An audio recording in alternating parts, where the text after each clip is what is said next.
acaranya kita selesaikan. Dan iman, sampah jangan berserakan dari iman. Nanti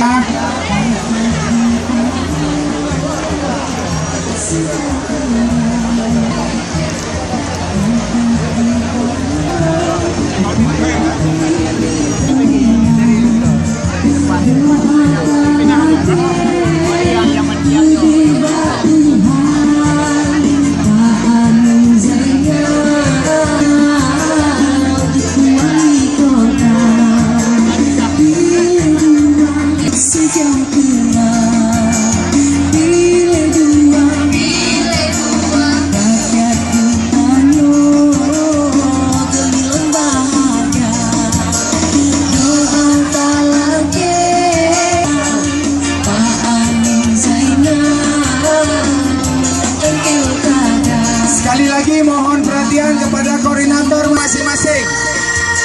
Koordinator masing-masing mohon untuk menjumpai konstituennya.